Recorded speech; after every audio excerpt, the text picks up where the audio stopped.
बिस्मिल्लाहिर्रहमानिर्रहीम। अस्सलाम वालेकुम।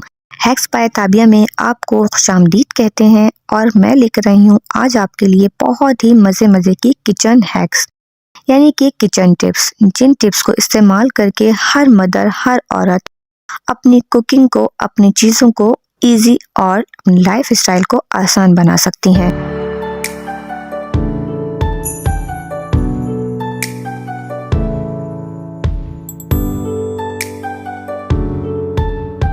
तो सबसे पहले मैं आपको बताने वाली हूँ कि करारी करारी गोल्डन ब्राउन प्याज कैसे निकालें सिर्फ 5 मिनट में।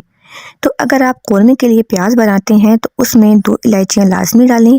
और प्याज को करारी बनाने के लिए जो एक टिप है वो है मेरी ज़बरदस्त टिप, सॉल्ट।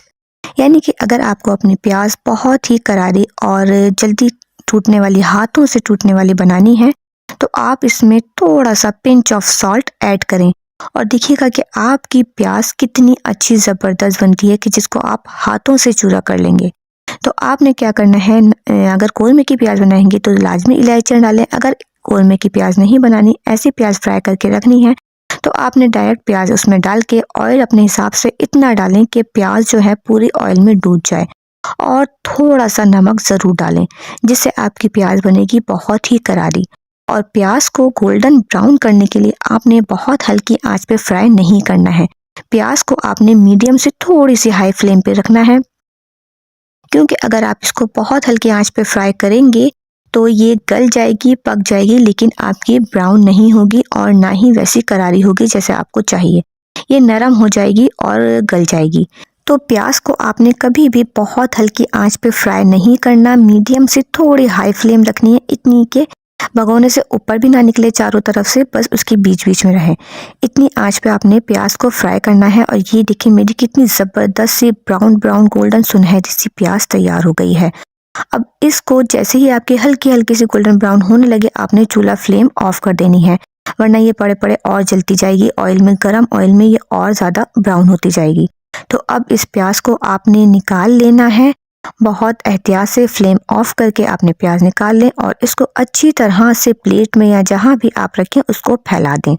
इसको फैलाने के बाद थोड़ी देर रेस्ट दें। 5 या 10 मिनट के बाद आप देखें आपकी प्याज कितनी ज़बरदस्त बनी है।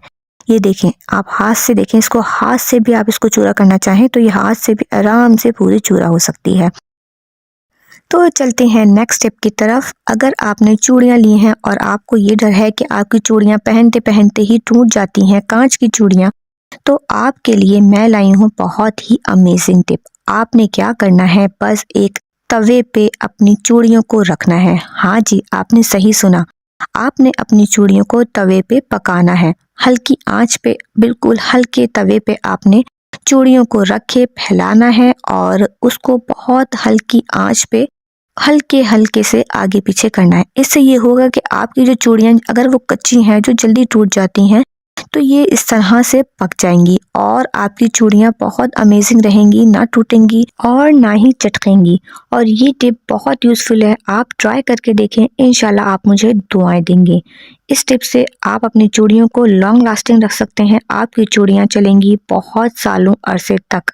तो है ना मज़े की अमेजिंग सी मज़ेदार सी टिप।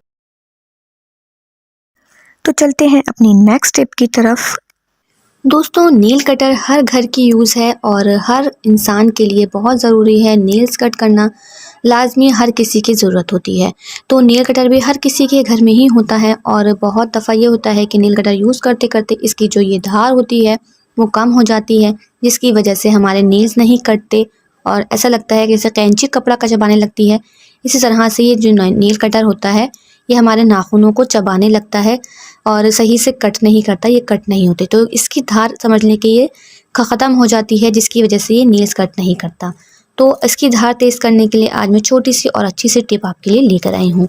तो फॉयल पेपर तो मोस्टली हर किसी के घर में ही होता है और अगर आपके घर में नहीं है तो मंगवा लीजिए।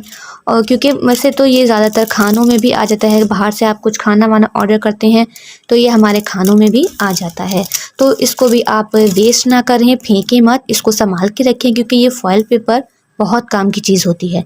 तो आप क्या कर सकते हैं कि इसके अंदर से आप छोटा सा फॉयल पेपर का टुकड़ा इस तरह से अलग कर लें और इसकी 3 या 4 तय कर इसको इस तरह से फोल्ड कर लीजिए।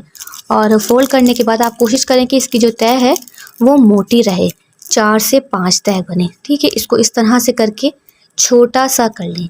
और उसके बाद आप क्या करें कि नेल कटर जो है इसके ऊपर अब चलाना शुरू करें। किस तरह से? जिस तरह से आप नेल्स कट करते हैं इस तरह से इसको काटना शुरू करें और बहुत देर तक इसको इस तरह से काटें। तकरीबन 5 से 7 मिनट तक आप यही काम करें और देर तक इसको इस तरह से करते रहिए जिस तरह से मैं कर रही हूँ।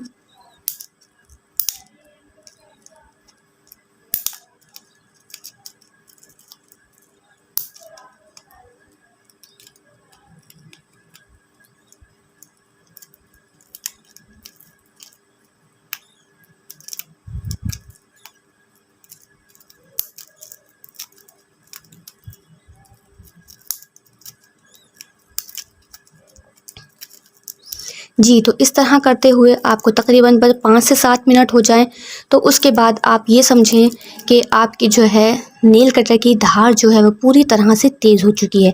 इसके बाद आप अपने नेल कटर आराम से इस नेल कटर की मदद से आराम से नेल कट काट सकते हैं और कहीं भी आपको नेल कटर चेंज करने की ज़रूरत नहीं है, न्यू नेल कटर लेने की ज़रूरत नहीं है।